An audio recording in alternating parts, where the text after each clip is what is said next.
Hi, November 27, 2025, the Hindu newspaper discussion.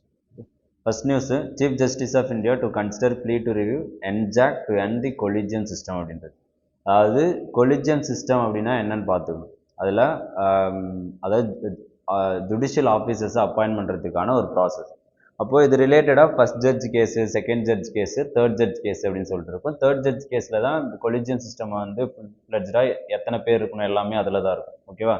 So இது எப்படி evolve ஆனிச்சுன்னு பார்த்துக்கோங்க. இப்போ என்ன பண்ண போகிறாங்க அப்படின்னா 2014 ஆல்ரெடி NJAC அப்படின்னு சொல்லிட்டு ஒன்று நேஷனல் ஜுடிஷியல் அப்பாயின்மெண்ட் கமிஷன் அப்படின்னு சொல்லிட்டு. ஓகே, அதில் என்ன அப்படின்னா எக்ஸிக்யூட்டிவும் உள்ள இன்வால்வ் ஆவாங்க, ஜுடிஷியல் சீஃப் ஜஸ்டிஸ் அப்பாயின்ட் பண்ணுறதுலையோ இல்லை ஜட்ஜஸ் அப்பாயின்ட் பண்ணுறது. ஸோ அதில் என்ன ஒரு இது இருந்துச்சு அப்படின்னா ஜுடிஷியரியோட இண்டிபெண்டன்ஸ் வந்து அஃபெக்ட் ஆகும் அப்படின்னு சொல்லிட்டு. இப்போ ரீசெண்டாக சுப்ரீம் கோர்ட் என்ன பண்ணியிருக்கு அப்படின்னா NJAC ரிவைவ் பண்ணுறதுக்கான ப்ளீயை வந்து எடுத்திருக்கு. அப்போ இது எந்த அளவுக்கு ஜுடிஷியரியோட இண்டிபெண்டன்ஸை இம்பாக்ட் பண்ணும் அப்படின்றது. ப்ரிலிம்ஸ் பாயிண்ட் ஆஃப் வியூவில் NJACனா என்ன, அது எப்போ கொண்டு வந்தாங்க, கொலிஜியம் சிஸ்டம்னா என்ன, ஜட்ஜஸோட ட்ரான்ஸ்ஃபருக்கும் ப்ளஸ் ஜட்ஜஸோட அப்பாயின்மெண்ட்டுக்கும் எப்படி யூஸ் பண்ணுறாங்க அப்படின்றது. அதே மாதிரி சுப்ரீம் கோர்ட்டோட கொலிஜியமும், சுப்ரீம் கோர்ட்டில் ஜட்ஜ் அப்பாயின்மெண்ட் கொலிஜியமும், ஹை கோர்ட்டோட ஜட்ஜ் அப்பாயின்மெண்ட் கொலிஜியமும் ஸ்லைட்டாக வேரி ஆகும். ஓகேவா? அதையும் ப்ரிலிம்ஸ் பாயிண்ட் ஆஃப் வியூவில் பார்த்துக்கோங்க. Okay, so next first news, first பேஜில் வேறு எதுவும் நியூஸ் இல்லைம்மா. நெக்ஸ்ட்டு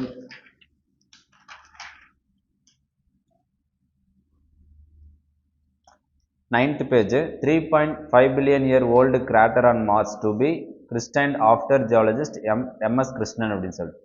MS கிருஷ்ணன் அப்படின்ற ஒரு பேரை மார்ஸில் கண்டுபிடிச்ச ஒரு கிராட்டருக்கு வந்து இன்டர்நேஷ்னல் அஸ்ட்ரானாமிக்கல் யூனியன் வந்து நேம் வந்து இது பண்ணியிருக்காங்க. ஓகேவா? அப்போது ஸ்பேஸில் இல்லைனா மார்ஸில் மற்ற பிளானட்ஸில் கண்டுபிடிக்கிற சில விஷயங்களுக்கு எப்படி நேமிங் கொடுக்குறாங்க அப்படின்ற ஒரு விஷயத்த பார்த்துக்கோங்க. ஏன்னா ஆல்ரெடி கொஸ்டின் எப்படி இருந்திருக்கு அப்படின்னா சைக்ளோனுக்கு எப்படி நேம் கொடுக்குறாங்க. ஸோ இந்த மாதிரி சில பம்பார்டட் கொஸ்டின் வரதுனால இதையும் நம்ம நோட் பண்ணி வச்சுக்கிறது ரொம்ப நல்லது. இப்போ ப்ரிலிம்ஸ் பாயிண்ட் ஆஃப் வியூவில் இந்த இன்டர்நேஷ்னல் அஸ்ட்ரானாமிக்கல் யூனியன் எப்போ ஸ்டார்ட் பண்ணுச்சு, ஓகேவா? ஸோ இந்த கிராட்டரோட நேமையும் பார்த்துக்கோங்க. கிருஷ்ணன் கிராட்டர் எங்கே இருக்குது, மார்ஸில் இருக்குது. ஸோ அது ரிலேட்டட் ஆகும். ஏன்னா ரீசெண்டாக நியூஸில் வந்து கிருஷ்ணன் கிராட்டர் இருந்துச்சு, அது எது ரிலேட்டடாக அப்படின்னு சொல்லிட்டு ப்ரிலிம்ஸ் கொஸ்டின் கேட்கலாம். சரியா? ஸோ கிருஷ்ணன் கிராட்டர்னா என்ன, அதுக்கு பக்கத்தில் இருக்கக்கூடிய வேலிஸ்க்கும் நேம் வச்சுருக்காங்க, வர்க்கலா, பெட்கல் அப்படின்னு சொல்லிட்டு. ஸோ அந்த நேம்ஸ் எல்லாத்தையும் பார்த்து வச்சுக்கோங்க. ஓகேவா? ஃபிலிம்ஸில் இந்த நேம்ஸை கொடுத்துட்டு இட்ஸ் ரிலேட்டட் டு அப்படின்னு சொல்லிட்டு கேட்கலாம். ஓகேவா? ஸோ நெக்ஸ்ட் வந்து பார்த்தோம் அப்படின்னா editorial page, limited room, India must reduce dependence on oil imports to stabilise the rupee. So rupees depreciate ஆகிட்டு இருக்கு இல்லையா ரொம்ப.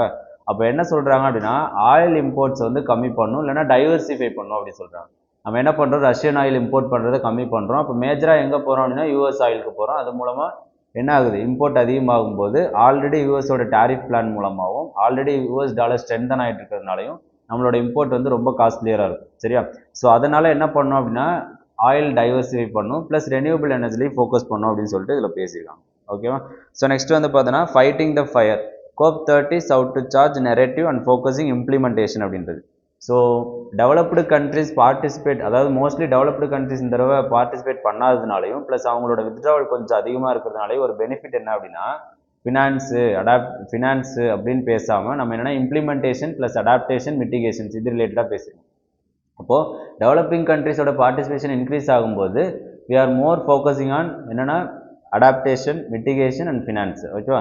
ரேதர் தென் என்னென்னா நமக்கு வந்து டெவலப்டு கண்ட்ரிஸ் வந்து இன்னும் அதிகமாக ஆக்ஷன்ஸ் எடுக்கணும் அப்படின்றத கிளைம் பண்ணுறதை விட இந்த தடவை என்ன பண்ணியிருக்கோம் அப்படின்னா டெவலப்பிங் நேஷன்ஸ் எல்லாரும் சேர்ந்து ஒரு மல்டிலேட்டரலிசம் கிரியேட் பண்ணி நம்ம இந்த மாதிரி ஸ்ட்ராட்டஜி ஏதாவது இம்ப்ளிமெண்டேஷனில் ஃபோக்கஸ் பண்ணோம் அப்படின்னு சொல்லியிருக்காங்க. ஓகேவா? ஸோ நெக்ஸ்ட்டு COP30 எது அதிகமாக ஃபோக்கஸ் பண்ணியிருக்கோம் அப்படின்னா அமேசான் ரெயின் ஃபாரஸ்ட் அதிகமாக ஃபோக்கஸ் பண்ணியிருக்கோம் அப்படின்னு சொல்கிறாங்க. நெக்ஸ்ட்டு ஜஸ்ட் டிரான்சிஷன் அப்படின்னா என்னென்னு பார்த்துக்கோங்க. ஜஸ்ட் டிரான்சிஷன் ப்ளஸ் என்னென்னா ப்ராக்ரஸிவ் டிரான்சிஷன் அப்படின்றது என்னென்னு நோட் பண்ணி வச்சுக்கோங்க. ஓகே, ப்ளஸ் நம்ம ஆல்ரெடி ப்ரிலிம்ஸ் பாயிண்ட் ஆஃப் வியூவில் COP30 என்ன, UNFCCC அதாவது United nation framework convention on climate change எப்போ கொண்டு வந்தாங்க, சரி அதோட ஃபோக்கஸ் என்ன அப்படின்றது. ஓகே, ப்ளஸ் இதில் பாரிஸ் அக்ரிமெண்ட்டை பற்றி பார்த்துக்கோங்க. அது ப்ரிலிம்ஸில் ரொம்ப முக்கியம், ப்ளஸ் மெயின்ஸ்லேயும் முக்கியம். ஓகேவா? ஸோ பாரிஸ் அக்ரிமெண்ட்டோட கோல் என்ன, அது எப்போ ஃபிக்ஸ் பண்ணாங்க அப்படின்னு சொல்லிட்டு, ப்ளஸ் பாரிஸ் அக்ரிமெண்ட் 2015 சைன் பண்ணியிருப்போம். 10 years ஆஃப் ஆயிடுச்சு இல்லையா anniversary. So 10 years, 50 years, 100 years இதெல்லாம் வந்து இல்லை 75 years இதெல்லாம் யூபிஎஸ்சிக்கு ஒரு அப்பப்போ ஃபிலிம்ஸ் கொஸ்டின் கேட்க ஒரு க்யூரியஸான ஒரு ஏரியா. சரி, அதையும் நம்ம பார்த்து வச்சுக்கலாம். இப்போ 10 years முடிஞ்சது அப்படின்றதுனால என்ன அச்சீவ் பண்ணியிருக்கோம் அப்படின்றத பார்க்கணும். எதுவும் அச்சீவ் பண்ணல, அதுதான் உண்மை. சரியா? ஸோ என்ன அச்சீவ் பண்ணியிருக்கோம், என்ன பண்ணியிருக்கோம் அப்படின்றத மட்டும் லைட்டாக நோட் பண்ணி வச்சுக்கோங்க. நெக்ஸ்ட்டு பிரசிடென்ஷியல் ஒப்பீனியன் வெர்சஸ் த ஃபெடரல் ஸ்ட்ரக்சர் அப்படின்றது. ஸோ இது வந்து காங்கிரஸ் எம்பி, ராஜ்யசபா எம்பி எழுதுனதுனால ஃபுல்லாக என்னென்னா ஆன்டி கவர்மெண்ட் தான் இருக்குது. அதாவது ஆன்டி கவர்மெண்ட் அப்படின்றத விட ஃபெடரலிசம் நம்ம ப்ரொடெக்ட் பண்ணலை அப்படின்னா கண்டிப்பாக இந்தியாவை ப்ரொடெக்ட் பண்ண முடியாது அப்படின்னு சொல்கிறார். இப்போ ஏன் ஃபெடரலிசம் ப்ரொடெக்ட் பண்ண முடியாது அப்படின்னா ரீசெண்டாக நடந்த பிரசிடென்ஷியல் ரெஃபரன்ஸில் சுப்ரீம் கோர்ட் கொடுத்த டைரக்ஷன்ஸ் வந்து இட்ஸ் லிமிட்டட் டைரக்ஷன் அப்படின்னு சொல்லிட்டு ஒரு வேர்டு யூஸ் பண்ணுறாங்க. இப்போ லிமிட்டட் டைரக்ஷன் அப்படின்னு சொல்லும்போது நான் எலெக்டட், அதாவது என்னன்னா அப்பாயிண்டிஸ், சென்ட்ரல் கவர்மெண்டோட அப்பாயிண்டி தான் கவர்னர். ஸோ அவரே எல்லா டிசிஷனும் எடுக்கும்போது பீப்புளோட வில்லு வந்து அஃபெக்ட் ஆகுது அப்படின்னு சொல்லிட்டு இதில் ஃபுல்லாக பேசியிருக்காங்க. ஸோ ஆல்ரெடி நம்ம கவர்னர் பற்றியும் பிரசிடென்ட் பற்றியும் நிறைய பேசியிருக்கோம். ஓகே, ஸோ பிரசிடென்ட்ஸோட பவர் என்ன, பிரசிடென்ட்ஸ்க்கு வந்து பிரசிடென்ஷியல் ரெஃபரன்ஸ்க்கான ஆர்டிகல் என்ன, ப்ளஸ் கவர்னருக்கான பவர் என்ன, ஆர்டிகல் 200 and 201 கீழே அப்படின்னு சொல்லிட்டு. ஸோ அதுக்கப்புறம் கவர்னரோட டிஸ்கிரிஷனரி பவர் என்ன அப்படின்னு சொல்லிட்டு பார்த்துருப்போம். கான்ஸ்டியூஷன்லேயே கவர்னருக்கு டிஸ்கிரிஷன் இருக்கு. ஓகே, டைம் லிமிட் 2 கமிஷன் பற்றி பேசியிருப்போம் இல்லையா, சர்க்காரியா கமிஷன், புஞ்சி கமிஷன். இது எல்லாத்தையும் கொலாபரேட்டாக வச்சு ஒரு லைட்டாக ஒரு ஆர்டிகல், ஒரு நோட்ஸ் மட்டும் ரெடி பண்ணி வச்சுக்கோங்க. ஓகே, அந்த டாப்பிக்கில் இதில் ஆல்ரெடி நம்ம நிறைய டிஸ்கஸ் பண்ணது தான் இருக்குது. ஓகே, அதை மட்டும் லைட்டாக ஒரு ரீட் பண்ணி வச்சுக்கோங்க. நெக்ஸ்ட் வந்து பார்த்தீங்கன்னா the way to reconciliation Jammu and Kashmir அப்படின்றது. அதாவது ஜம்மு அண்ட் காஷ்மீரில் நடந்துட்டு இருக்க இஷ்யூஸ்க்கு என்ன பண்ண முடியும் அப்படின்னா அப்ரெஷனோ இல்லை அவங்கள வந்து சப்ரெஸ் பண்ணுறதோ இல்லை ஒருத்தர், அதாவது ஃபேமிலியில் வந்து ஒருத்தர் எக்ஸ்ட்ரீமிஸ்ட் ஆக்டிவிட்டியில் இன்வால்வ் ஆகிறதுனால அவங்கள ஹோமை டிமாலிஷ் பண்ணுறதுனாலையோ எந்த ஒரு இம்ப்ரூவ்மெண்ட்டும் இருக்காது.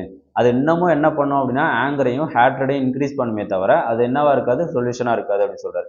அப்போ என்ன சொல்யூஷனாக இருக்கும் அப்படின்னா ஒன்லி என்னென்னா டயலாக் மட்டும்தான். ஸோ அப்போது அவங்க கூட பேச்சுவார்த்தை நடத்தணும், ஏலியனேஷன் அப்படின்ற ஒரு கான்செப்டை வந்து கம்மி பண்ணணும் அப்படின்னு சொல்லிட்டு இந்த ஆர்டிகல் ஃபுல்லாக பேசிக்கலாம். ஓகேவா? So next the INO that wasn't the Juno that is. அதாவது ஜுனோ அப்படின்றது என்னென்னா நியூட்ரினோ, அதாவது சபட்டாமிக் பார்ட்டிகல் பற்றி படிக்கக்கூடிய, ஓகேவா, நியூட்ரினோ அப்படின்னு சொல்லிட்டு ஒரு பார்ட்டிகளை பற்றி படிக்கக்கூடிய ஒரு லேபரேட்டரி, ஓகேவா, ஒரு சிஸ்டம். அதை வந்து சைனாவில் வந்து கிரியேட் பண்ணியிருக்காங்க. அதே மாதிரி இந்தியாவில் ஒன்று இருக்குது ஐஎன்ஓ அப்படின்னு சொல்லிட்டு. இந்த ஆர்டிகல் ஃபுல்லாக நமக்கு தேவையில்ல, ரொம்ப டெக்னிக்கலாக இருக்கிறதுனால ஐஎன்ஓனா என்ன, ஜுனோனா என்ன, ஐஎன்ஓ யாரோடது, ஜுனோ யாரோடது, இது ரெண்டும் எதுக்கு யூஸ் ஆகுது அப்படின்றது, ப்ளஸ் சபட்டாமிக் பார்ட்டிகல்ஸ்னால் என்ன, அதை பற்றி லைட்டாக பார்த்து வச்சுக்கோங்க. ஓகே, வேறு எதுவும் தேவையில்லை இதில். So next NIA arrest Faridabad man for harbouring Delhi blast accused அப்படின்றது. அதாவது இதில் நியூஸ் ஆர்டிகல் நமக்கு தேவையில்லை, ஆல்ரெடி டெல்லி பிளாஸ்ட் எதனால் நடந்துச்சு எல்லாம் பேசிட்டோம். என்ஐஏனா என்ன, அதோட பவர்ஸ் என்ன, அதை எப்போ கொண்டு வந்தாங்க அப்படின்றத ப்ரிலிம்ஸ் பாயிண்ட் ஆஃப் வியூவில் பார்த்து வச்சுக்கோம். ப்ளஸ் என்ஐஎஸோட ஜூரிஸ்டிக்ஷன் என்னென்ன அப்படின்றது. ஓகேவா, அவ்வளோதான்.